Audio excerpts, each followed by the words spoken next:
This month's giveaway, the March giveaway, is Dirt 3, the awesome racing game on Steam. So if you want to enter, make sure to subscribe to the channel, smash that like button, and click the link in the description below. Also make sure to click in the comment section and drop your opinion on the video. The link in the description and the comments allows you to enter the giveaway.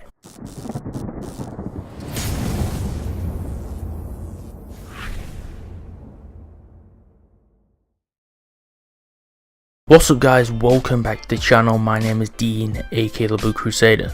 Today what we're going to be doing is we're going to be doing a guide on Bangalore. We've done a legend guide on literally every single legend so far, and today we're going to be covering Bangalore, which seems to most people to be the most basic legend, because most of the people that start off on this game, they either play Bangalore or Wraith, just because they see streamers play both these characters and they think, you know, let's poach some easy kills. But because of this, I want to make a guide because I get so many noob teammates playing Bangalore and alternatively playing Wraith as well, but I've already made a guide on her. So let's jump into how to play her. We're going to cover Bangalore's abilities, her Q and ultimate, and how to utilize her in a team situation. So Bangalore is basically a noob friendly character, but also great for anyone who wants to play extremely aggressive. If you're someone who's just playing for kills, for an example, or someone who doesn't really care about dying and dropping in a fast new game, then Bangalore is basically the aggressive character for you. You can play extremely aggressive, you can play risky because she has a high risk to high reward playstyle to her, so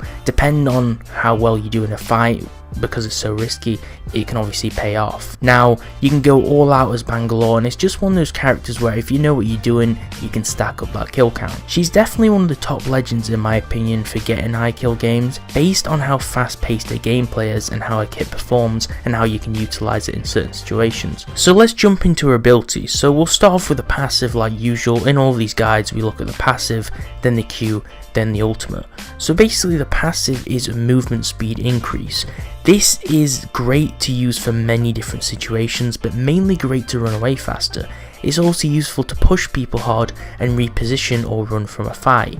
So how this works is when you get shot at by an enemy, it activates a kind of sixth sense, if you will, and it makes you run faster than your opponents. Now this speed increase only activates upon getting shot, which is kind of a shame. That's kind of the downside to it and how it's balanced, but it's really useful to run away from fights. If you're really low and you get hit with one bullet, you'll start running in really fast motion, which is great to get away. This is also useful if you want to go revive a teammate and you want to get to them faster, be taking enemy fire, which allows you to get away just that little bit quicker. It's useful to push people because if people are returning fire on you, especially if you've got a really high tier of armor where you don't take much damage, then they're effectively trapping themselves because they're making you run quicker and you've got more of a defense against them, so you can push them really hard. The reposition effect is just because you can use your speed to kind of rotate around the map and alternatively flank them depending where your teammates are positioned, which is really nice as well. It increases the rate of your ADSing, your climbing and your sliding speed, so it makes it a great overall general speed increase. So you can use it to strafe around the map, aka ADSing, climb up obstacles and slide around the map quicker.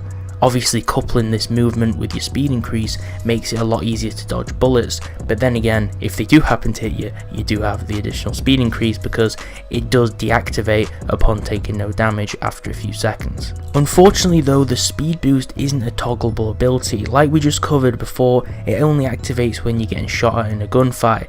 This can mean that it can activate at probably some of the worst times, and also if enemies have got you in a sticky situation and they don't happen to hit you, then you're going to be in a bad situation without your speed because you're going to be entrapped. And for an example, if you're in an area where it takes a long way to run, then you might die, of course, because it's not going to activate in the best positions, it's just based on whether you take damage. The second thing we'll move on to is the Q ability, the second part of the kit. We've covered a few minutes on the passive because it's extremely powerful, but let's focus more on the Q. So the Q ability is the smoke grenade launcher. This can be great to conceal your teammates from oncoming fire. For an example, if you're taking a lot of fire, not only will you get a speed increase, but obviously you're going to lose health as well, and if your teammates are already low, throwing down a smoke grenade on top of them can be great to conceal them and heal up to full, for an example. Not only is it great to conceal your team in general, but more importantly, it's especially useful for preventing long range snipers from hitting your teammates when in the open. This is the greatest effect of concealing your teammates, mainly because anyone who's good with a sniper will easily pick you off, especially if they're using a crusader for an example. This smoke grenade is also good for cover when reviving in the open. Remember, not all of your teammates will get downed behind obstacles or behind cover, especially those teammates who are slightly more inexperienced in the game or when they get caught out away from their cover. So it can be useful to throw down instantly and get a quick revive effect down, especially when your teammate is a lifeline who can revive 25% quicker. Throwing down that smoke grenade can really conceal yourself. Another great use is to conceal a supply drop with it to carefully loot it, although if you haven't been spotted already, this is a bad idea because smoke grenades, they are visually very easy to see or spot, so it can easily give away your position. If you have been spotted, it's a great way to distract the enemies while you're looting and taking the loot, especially when you need to switch items for other items in your inventory that are taking up space. It's also useful to reload and healing if you're in trouble. Like I said before, if you are healing, the smoke grenade's great, but if you're low on ammo, sometimes you're going to get shot in the open and you're not going to have any cover, so throwing down that smoke grenade just so you can reload and slide away is really useful. Remember, sometimes you nearly get a trade off with an enemy and win it, but you run out of ammo just on those last 2 bullets, which can make dying a lot easier, especially when the other teammates have their other mates up. Now let's jump into the logistics of the actual ability itself. So it lasts for 20 seconds and shooting it at other teams such as snipers will prevent their offensive efforts, like we've slightly touched on. One downside though that brings balancing to this ability is that there are ways to see through these smoke grenades, which I'm sure if you've played for a while already, you'll already be aware of. For an example, the digital threat sights in the game allow thermal threat highlighting through it, so this makes people actually able to see through it. Now, the normal digital threat scope will only work at close range, so the enemies have to be a few meters away for this to actually take into effect, which means that at range or long range, it will basically be impossible to see through it, depending on the situation.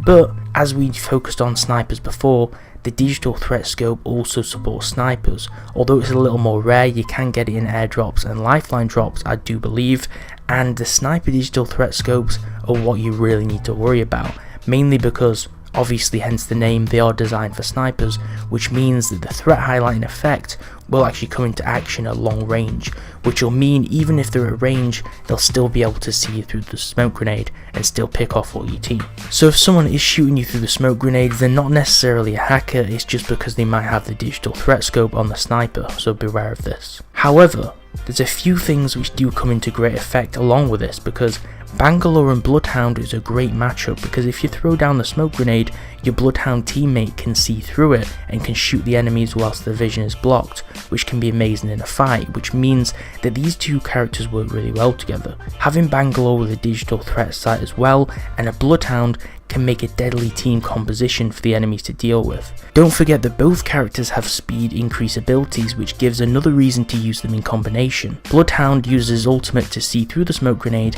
and you can both speed up depending on your situation. The ultimate ability on Bangalore is an airstrike, and once they drop, it takes 8 seconds to detonate, which makes it hard to get downs or kills, but rather good to slow and block enemies from pushing or getting away. The ultimate is amazing for distraction and lets you place shots as enemies run away, as they'll be more focused on getting out of the airstrike than returning fire. It's pretty hard to get out of this airstrike, but it's also pretty hard to kill people, mainly because of the 8 seconds time it takes to detonate. But it definitely slows and disorientates the enemies, which makes it harder to push you, and most of the time they'll just be trying to get out of the rockets rather than trying to return the fire, so this is perfect in a time to actually shoot back or get that damage off you wouldn't be able to before. You could also use the ultimate outside of a building when healing or shielding to prevent enemies from pushing you. This is great because if you're outside of a building and enemies are pushing you, this will stop them from running inside, although if they're daring enough, or if they're playing Wraith for an example and do a skilled Q to dodge the explosives, they might still push you, so still be aware of this. You can also use it on an enemy building to prevent them from escaping if you have the upper hand and you want to push them as well. It's mainly just an ability you want to use to zone enemies, and there's so many different methods for it that you can use it for. Another great matchup is Gibraltar, as his ultimate is very similar in the sense that you can call down explosives, and both coupled together on top of each other can be one of the most deadly things to go up against, especially along with his defensive kit, which is super useful. I hope these tips and tricks for Bangalore have been super useful. If they have, smash that like button and make sure to subscribe, because we have a legend guide on literally every other Apex Legend. Make sure to enter the giveaway for Dirt 3 on Steam this month. You have to be subscribed to enter that. You can click the link in the description and comments below. Thanks for watching, and I'll see you next time.